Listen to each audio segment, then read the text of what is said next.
31 March 2014 తయారు చేస్తున్నాడు final accounts. Debit balances, credit balances ఇచ్చాడు.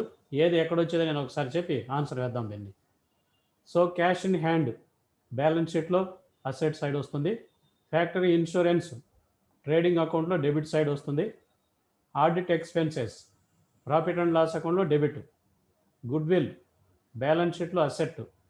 వేజెస్ ట్రేడింగ్ అకౌంట్లో డెబిట్. డెటార్స్ బ్యాలెన్స్ షీట్లో అసెట్. ఓపెనింగ్ స్టాక్ ట్రేడింగ్ అకౌంట్లో డెబిట్. మెషినరీ బ్యాలెన్స్ షీట్లో అసెట్. పర్చేజెస్ ట్రేడింగ్ అకౌంట్లో డెబిట్. క్యారేజ్ ట్రేడింగ్ అకౌంట్లో debit. Salaries profit and loss అకౌంట్లో debit. Office rent profit and loss అకౌంట్లో debit. Prepaid rent నిన్న చెప్పాను, ఇది అవుట్ స్టాండింగ్, అక్రూడ్ ఇట్లాంటివి ఏదైనా ట్రయల్ బ్యాలెన్స్లో ఇస్తే ఇది బ్యాలెన్స్ షీట్కి వెళ్తుందని చెప్పాను. రెంట్ అంటే ఓన్లీ రెంట్ అంటే ప్రాఫిట్ అండ్ లాస్ అకౌంట్లో డెబిట్ సైడ్ రాస్తాం. ప్రీపెయిడ్ రెంట్ అన్నాడు కాబట్టి ఇది అసెట్. అదేవిధంగా క్రెడిట్ బ్యాలెన్సెస్, క్రెడిటార్స్ ఇది లైబిలిటీ బ్యాలెన్స్ షీట్లో. బిల్స్ పేయబుల్ ఇది కూడా బ్యాలెన్స్ షీట్లో లైబిలిటీ. క్యాపిటల్ లైబిలిటీ సైడ్ చూపిస్తాం. కమిషన్ ఇది ప్రాఫిట్ అండ్ లాస్ అకౌంట్లో క్రెడిట్ సైడ్ రాయాలి, ఇన్కమ్ కాబట్టి. సేల్స్ ట్రేడింగ్ అకౌంట్లో క్రెడిట్. పర్చేజ్ రిటర్న్స్ ట్రేడింగ్ అకౌంట్లో డెబిట్ సైడ్ పర్చేజెస్ నుంచి లెస్ చేస్తాం. ఇంట్రెస్ట్ రిసీవ్డ్ ఇది ఇన్కమ్ కాబట్టి ప్రాఫిట్ అండ్ లాస్ అకౌంట్లో క్రెడిట్ సైడ్ చూపిస్తాం. అవుట్ స్టాండింగ్ శాలరీస్ ఇది లైబిలిటీ, బ్యాలెన్స్ షీట్లో లైబిలిటీ సైడ్ చూపిస్తాం. అంతేగాని శాలరీస్ అంటే మాత్రమే ప్రాఫిట్ అండ్ లాస్ అకౌంట్లో డెబిట్ సైడ్ వస్తుంది. ఇది అవుట్ స్టాండింగ్ శాలరీస్ అంటే లైబిలిటీ. ఇది ట్రయల్ బ్యాలెన్స్లో ఉన్న ఐటమ్స్. తర్వాత అడ్జస్ట్మెంట్స్కి వద్దాం. క్లోజింగ్ స్టాక్ 16,800 ఇది బ్యాలెన్స్ షీట్లో అసెట్ వైపు వస్తుంది. ఫస్ట్ ట్రేడింగ్ అకౌంట్లో క్రెడిట్ సైడ్ వస్తుంది. Bad debts profit and loss అకౌంట్లో డెబిట్ సైడ్ రాస్తాము. తర్వాత బ్యాలెన్స్ షీట్లో అసెట్స్ వైపు డెటార్స్ నుంచి లెస్ చేయాలి. రిజర్వ్ ఫార్ బ్యాడ్ డెట్స్ ఈ reserve for bad debts already trial balance ఏమైనా రిజర్వ్ ఫార్ బ్యాడ్ డెట్స్ ఇచ్చాడో చూడాలి. ఈ లెక్కలో ఇవ్వలేదు కాబట్టి డైరెక్ట్గా మనము సండ్రీ డెటార్స్ మీద క్యాలిక్యులేట్ చేస్తాము. అయితే ఈ 2,000 రూపాయలు బ్యాడ్ డెట్స్ తీసివేశాక మిగిలిన సండ్రీ డెటార్స్ మీద మాత్రమే 5% క్యాలిక్యులేట్ చేయాలి. 5% క్యాలిక్యులేట్ చేస్తే ఎంత వస్తే అంత ప్రాఫిట్ అండ్ లాస్ అకౌంట్లో డెబిట్ సైడ్ రాస్తాము. రెండోసారి బ్యాలెన్స్ షీట్లో అసెట్ సైడు సండ్రీ డెటార్స్ నుంచి లెస్ చేయాలి. ఫస్ట్ బ్యాడ్ డెట్స్ని లెస్ చేస్తాము, తర్వాత ప్రొవిజన్ ఫార్ బ్యాడ్ డెట్స్ను లెస్ చేస్తాము. తర్వాత అవుట్ స్టాండింగ్ వేజెస్ ఇది ట్రేడింగ్ అకౌంట్లో వేజెస్కి యాడ్ చేస్తాము. రెండోసారి బ్యాలెన్స్ షీట్లో లైబిలిటీ సైడ్ చూపిస్తాము. డిప్రిసియేషన్ ఆన్ మిషనరీ వచ్చి ప్రాఫిట్ అండ్ లాస్ అకౌంట్లో డెబిట్ సైడ్ రాస్తాము. 10% మిషనరీ మీద క్యాలిక్యులేట్ చేస్తాం. తర్వాత బ్యాలెన్స్ షీట్లో అసెట్ వైపు మిషనరీ నుంచి లెస్ చేసి చూపిస్తాం. అది డిప్రిసియేషన్ ఆన్ మిషనరీ. ఇది ప్రాబ్లం. ఇప్పుడు దీనికి ఆన్సర్ మనం వేద్దాం. చూడండి,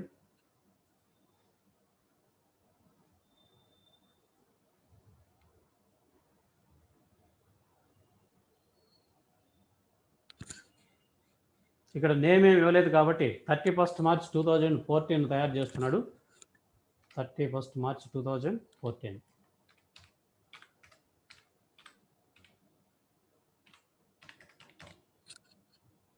trading and profit and loss account for the year ended 31 March 2014. First opening stock రాయాలి. టు ఓపెనింగ్ స్టాక్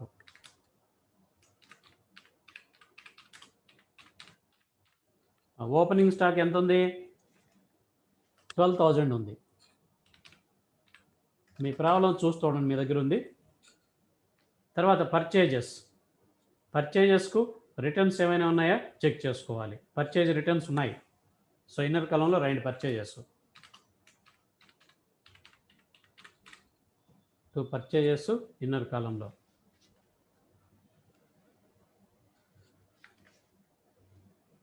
పర్చేజెస్ 95,000 ఉన్నాయి.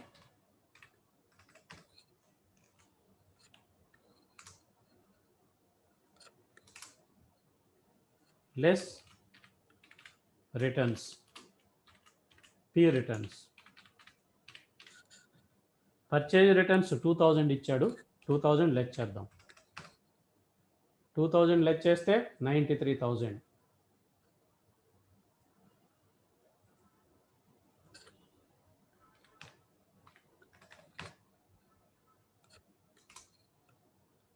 సో వేజెస్ రాద్దాం తర్వాత. టు వేజెస్కి ఏమైనా అడ్జస్ట్మెంట్ ఉందా చూద్దాం. ఉంది, అడ్జస్ట్మెంట్ ఉంది కాబట్టి ఇన్నర్ కాలంలో రాయండి. వేజెస్ ఎంత ఇచ్చాడు? 5000 ఇచ్చాడు.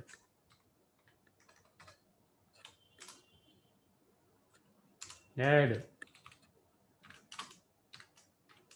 Out standing wages. Problem already చేసిన వాళ్ళు చెక్ చేసుకుంటూ ఉండండి. ఆన్సరు 500. చేయని వాళ్ళు ఇక్కడ నోట్ చేసుకోండి. 5500.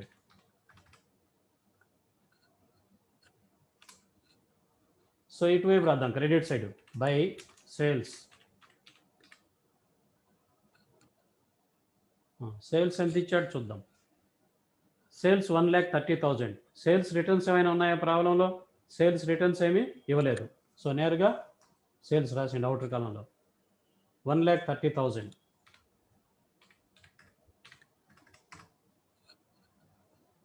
Sales over. Next by closing stock.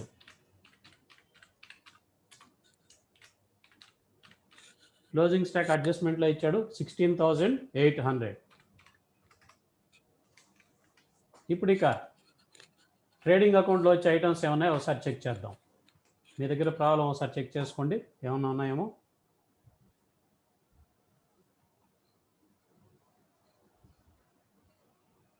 Cash in hand. Factory insurance వస్తుంది. ఫ్యాక్టరీ ఇన్సూరెన్స్ వస్తుంది. To factory insurance.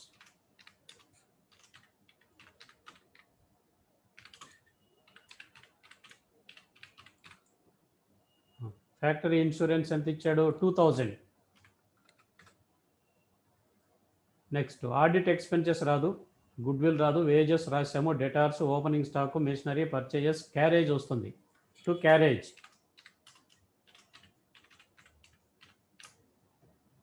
Carriage 3000.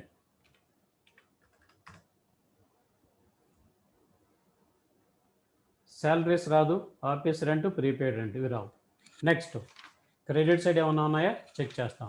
Credit side creditors, bills payable, capital, commission, sales అయిపోయింది. పర్చేజ్ రిటర్న్స్ రాసాం, interest received, outstanding, salaries ఇవి రావు. Closing stock రాసినాం. Bad debts, reserve for bad debts రాదు, outstanding wages add చేసినాము, depreciation అంతే. So ఇవి మాత్రమే వస్తాయి ఇందులో. ఇప్పుడు ఏ వైపు ఎక్కువ ఉందో ఒకసారి చెక్ చేద్దాం. సో 1,30,000 ప్లస్ 16,800 1,46,800 వస్తుంది ఇక్కడ. సో డెబిట్ సైడ్ తక్కువ ఉంది కాబట్టి క్రెడిట్ సైడ్ ఎక్కువ ఉంది కాబట్టి క్రెడిట్ సైడ్ కూడండి. క్రెడిట్ సైడ్ కూడితే అదే అమౌంట్ అక్కడ పెట్టేసి 1,46,800 అదే అమౌంట్ ఇక్కడ కూడా వేయండి. సో 1,46,800. డిఫరెన్స్ ఎంత వస్తుందో చూద్దాం. 12,000 ప్లస్ 93,000 ప్లస్ 5,500 ప్లస్ 2,000 ప్లస్ 3,000 ఇవి కూడి ఇందులోంచి తీసేస్తే ఎంత ప్రాఫిట్ వస్తుందో చూద్దాం. 1,46,800లో లెస్ చేస్తే 31,300 వచ్చేసి గ్రాస్ ప్రాఫిట్ సరిపోయింది. To gross profit.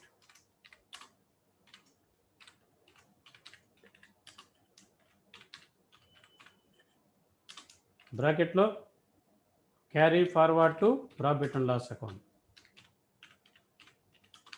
So by gross profit.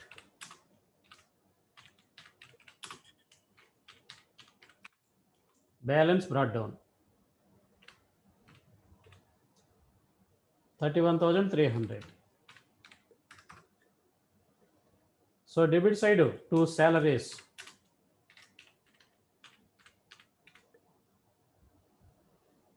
Salaries 12,500. దీనికి అడ్జస్ట్మెంట్ ఏం లేదు, నేరుగా రాసేస్తాం అవుటర్ కాలంలో.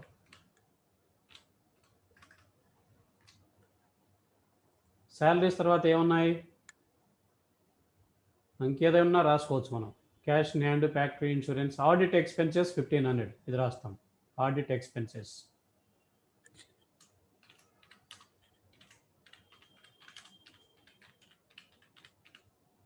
Audit expenses 1,500.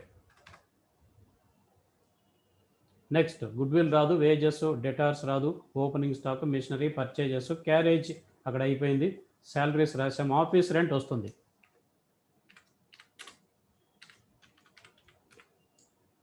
Office rent office rent 5000. Prepaid rent ఇక్కడ రాదు. తర్వాత క్రెడిట్ సైడ్ ఏమున్నాయి? Creditors, bills payable, capital, commission వస్తుంది. By commission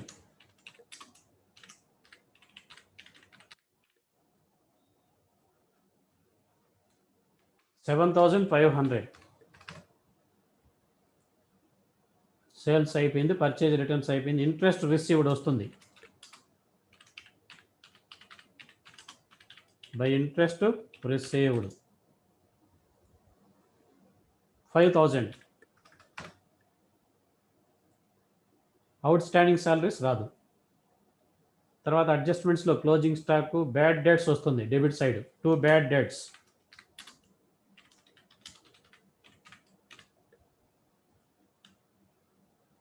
bad debts 2000.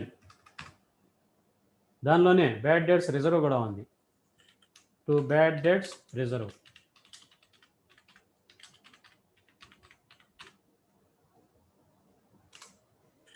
బ్రాకెట్లో సండ్రీ డేటార్స్లో నుంచి బ్యాడ్ డెట్స్ తీసివేసి రిమైనింగ్ అమౌంట్ మీద మాత్రమే మనం క్యాలిక్యులేట్ చేద్దాం.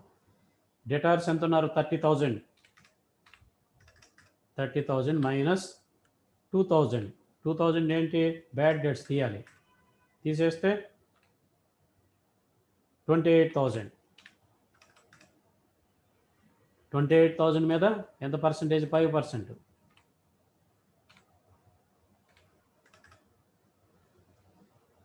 సో 28,000 ఇంటూ 5/100 1400 వస్తుంది. 1400. క్యాలిక్యులేటర్లో చెక్ చేయండి. 28,000 into 5/100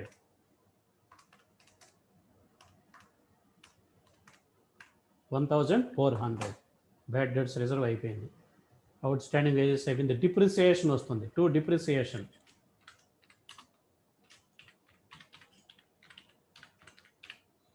Depreciation on machinery at 10%. Machinery value 35,000. 35,000 into 10/100. So 3,500 వస్తుంది.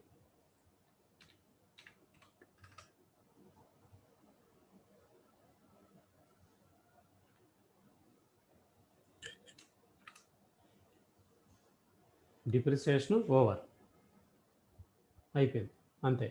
సో ఇది problem. Profit and loss account ఏ వైపు ఎక్కువ ఉందో ఇప్పుడు చూద్దాం. క్రెడిట్ సైడ్ 31,300 ప్లస్ 7,500 ప్లస్ 5,000 ఎంత వస్తుంది చూద్దాం. 31,300 ప్లస్ 7,500 ప్లస్ 5,000 43,800 క్రెడిట్లో వస్తుంది. సో అంత అమౌంట్ లేదు కాబట్టి ఇదే ఎక్కువ ఉంటుంది. 43,800.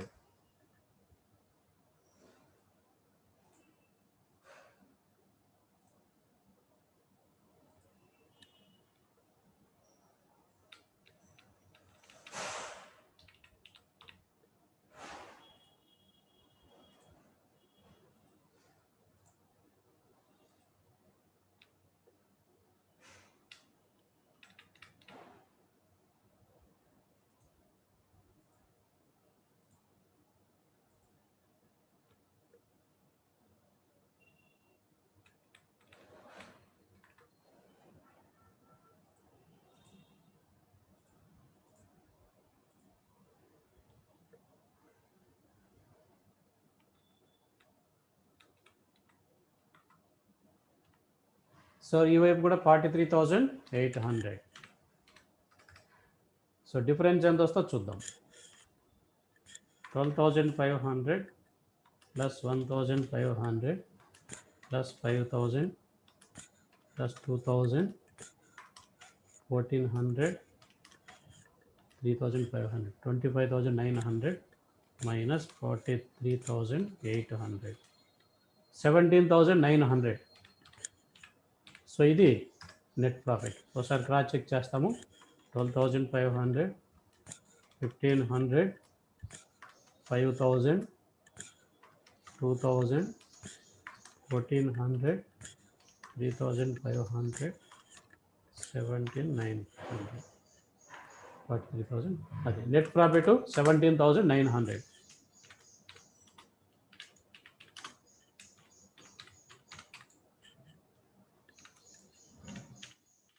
Carry forward to balance sheet.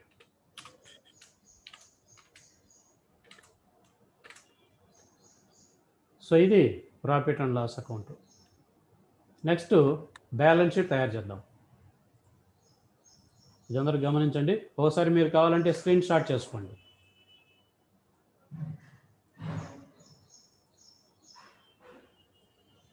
అందరూ ఈ ఆన్సర్ను ఒకసారి స్క్రీన్ షాట్ చేసుకోండి.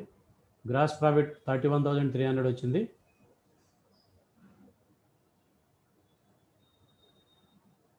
తర్వాత profit and loss account profit 17,900.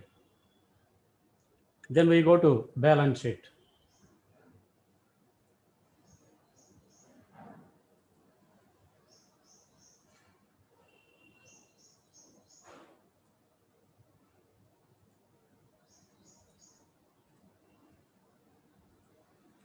So balance sheet on as on 31st March 2014.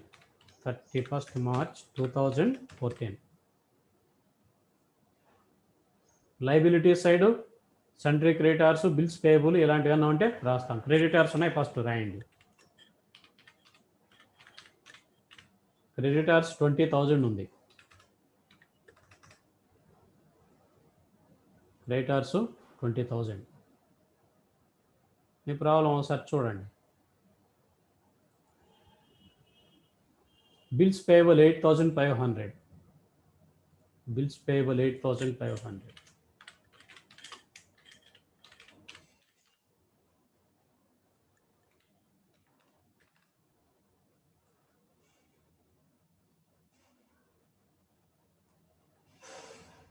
తర్వాత ఏముంది? Commission, sales, purchase returns, interest received, outstanding salaries వస్తుంది. Outstanding salaries, outstanding salaries. ఇది మీకు ట్రయల్ బ్యాలెన్స్లోనే ఇచ్చాడు. ఇంతకుముందు చెప్పాను, ట్రయల్ బ్యాలెన్స్లో అవుట్ స్టాండింగ్ ఏవైనా ఉంటే సరే నేరుగా మనం బ్యాలెన్స్ షీట్లోనే వేస్తామని చెప్పి. Out standing salaries 2,500.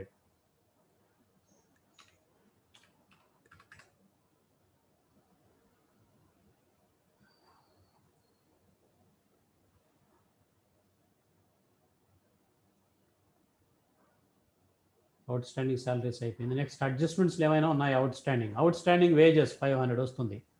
Out standing wages 500.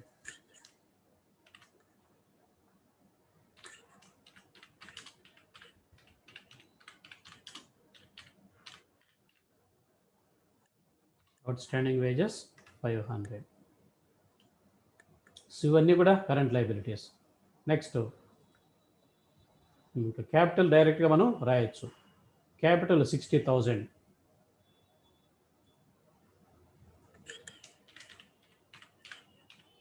Capital inner కాలంలో రాద్దాము 60,000. Add net profit.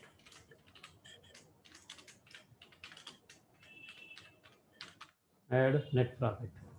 So net profit వచ్చేసి 17,900. 17,900. అండ్ డ్రాయింగ్స్ ఏమైనా ఉన్నాయో ఒకసారి చూసుకోండి. డ్రాయింగ్స్ ఉంటే మనం లెట్ చేయాలి. ప్రాబ్లంలో డ్రాయింగ్స్ ఏమి లేనట్టున్నాయి. డెబిట్ సైడ్ ఉంటాయి డ్రాయింగ్స్ ఏమైనా ఉంటే. ఇంట్రెస్ట్ ఆన్ డ్రాయింగ్స్ కూడా లేదు కాబట్టి నేరుగా మనం ఇంకా ఇప్పుడు యాడ్ చేసేసి అవుటర్ కాలంలో చూపించేస్తాం. 60,000 ప్లస్ 17,900, 77,900. సో అది క్యాపిటల్ నెట్ ప్రాఫిట్ యాడ్ చేశాక. నెక్స్ట్ ఇప్పుడు అసెట్ సైడ్ చూద్దాం. Cash in hand, cash at bank ఏమైనా ఉన్నాయో చూద్దాం. క్యాష్ ఇన్ హ్యాండ్ ఉంది. క్యాష్ ఇన్ హ్యాండ్ మనకు ఇచ్చాడు. Cash in hand 13,500. 13,000.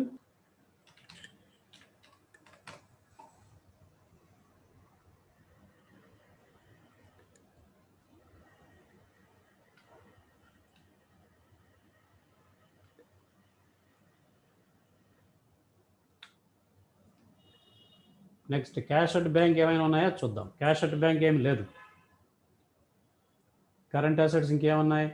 Audit expenses, goodwill, wages, debtors రాద్దాము. దీనికన్నా ముందు ఇంకేదైనా అంటే చూద్దాం. Opening stock, machinery, purchases, carriage, salaries, office rent, prepaid rent వస్తుంది. Prepaid rent 1000.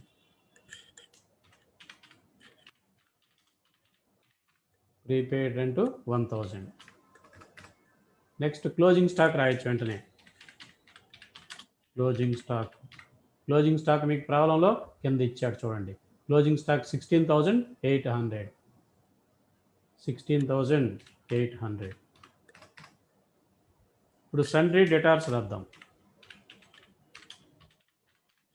సన్రీ డెటార్స్ ఇన్నర్ కాలంలో రాద్దాము. దీనికి bad debts, reserve for bad debts రెండు ఉన్నాయి.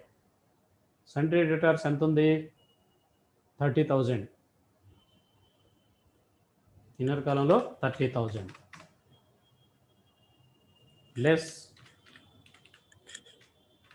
Bad debts.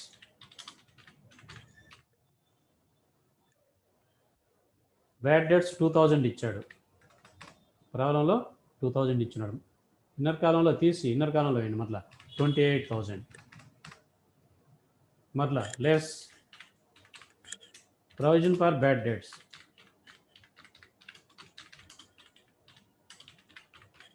Provision for bad debts 1,400. ఇవి రెండు కూడా మీరు ప్రాఫిట్ అండ్ లాస్ అకౌంట్లో క్యాలిక్యులేట్ చేశారు. బ్యాడ్ డెట్స్ తీసేస్తున్నాము, ప్రొవిజన్ ఫర్ బ్యాడ్ డెట్స్ కూడా తీసేస్తున్నాం. ఇది 5% అని క్యాలిక్యులేట్ చేసాం మనం.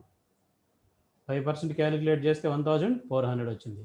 ఇప్పుడు లెక్క చేస్తే 26,600.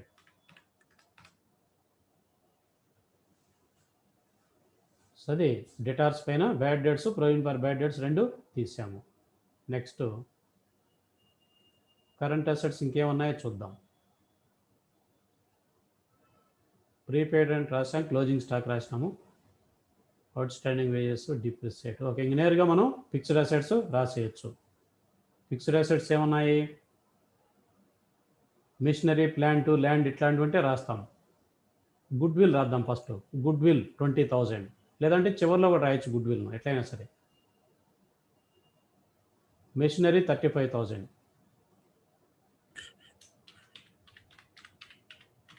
మిషనరీ 35,000 ఇన్నర్ కాలంలో వేద్దాం.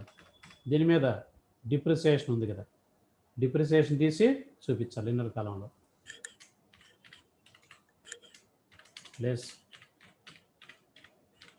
Less depreciation. ఆల్రెడీ మీరు డిప్రిసియేషన్ క్యాలిక్యులేట్ చేసి ఉంటారు. 10%, 3,500. అది ప్రాఫిట్ అండ్ లాస్ అకౌంట్లో ఉంది. లెక్క చేస్తే 31,500 వస్తుంది. 31,500. గుడ్ విల్ రాయాలి. Good will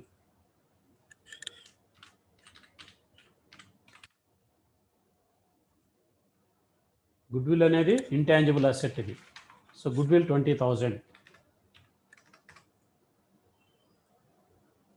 so good will కూడా అయిపోయింది. ఇప్పుడు క్లోజ్ చేసేసేయండి. రెండు వైపులా యాడ్ చేసేసేయండి. ఎంత వస్తుందో చూడండి.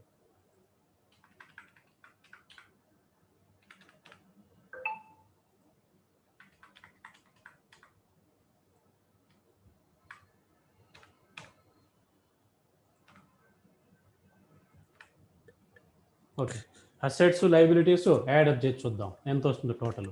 13,500 ప్లస్ 1,000 ప్లస్ 16,800 ప్లస్ 26,600 31,500 20,000. సో 1,09,400. 1,09,400. ఈ వైపు ఎంత వస్తుందో చూద్దాం. 20,000 plus 8,500 plus 2,500 plus 500 plus 77,900. So 1,09,400. Both this side సరిపోయింది. 1,09,400. సో ఇది బ్యాలెన్స్ షీటు. రెండు వైపులా ఈక్వల్ అయిపోయింది. దీన్ని ఒకసారి మీరు స్క్రీన్ షాట్ చేసుకోండి.